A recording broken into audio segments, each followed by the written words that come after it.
What's up, guys? So I want to make this quick video for you because there's a lot of things that are changing right now in the mortgage industry, and I wanted to give you this quick little update so that you guys can stay up to speed with all the changes that are happening as far as guidelines are concerned. Number one, the biggest one is non-QM.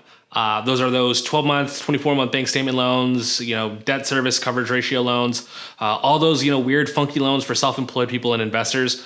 That market is pretty much completely dried up. Pretty much every other day, I'm getting a new email from another non-QM lender that is completely exiting the space. Reason why is with the economy being the way it is, the market doesn't really have an appetite for those loans on the secondary market. No one's buying mortgage-backed securities that are tied to a 12-month bank statement loan anymore. So there's a handful of places that are out there, but the rates aren't really great on them.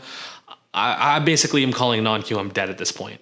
Now, the second big update has to do with guidelines, especially government loans. Obviously, over the last few weeks, we've seen the mortgage rates kind of doing this kind of roller coaster type deal.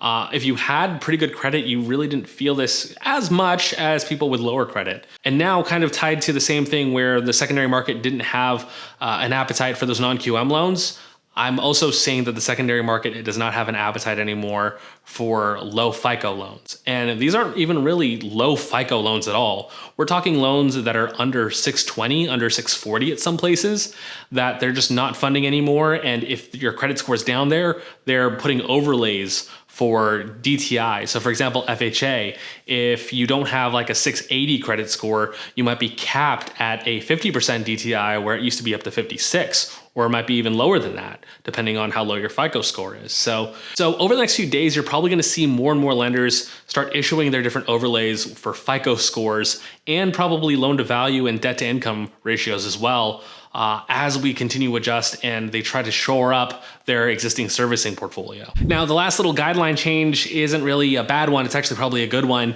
and it has to do with appraisals. Appraisals, obviously in states that are on lockdown, such as New York, Washington, California, you're not able to get an appraiser physically out there as much because appraisers just don't want to go out there or they legally cannot do it.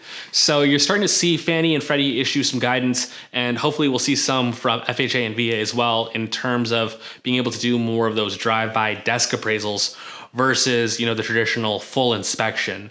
Obviously with that though, you're probably going to start seeing more conservative values, probably a pullback of anywhere to 2 to 5% for what it should have been.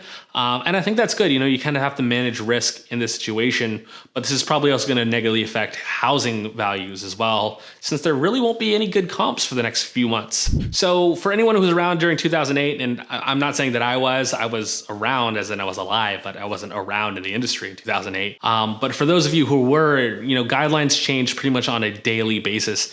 And as we go through this pandemic together as a nation, we're going to probably see the same thing. Lenders are going to change their guidelines. They're going to change what products they want to fund and the ones that they don't want to fund. And unfortunately, it's going to affect a lot of people. But this is what they're going to have to do in order to sustain their business. A lot of them lost a ton of money on margin calls. We're talking millions and millions of dollars that they had to pay up in cash that they're trying to recover right now. And obviously the secondary market is really only buying very specific securities. They're not taking on as much risk as they used to.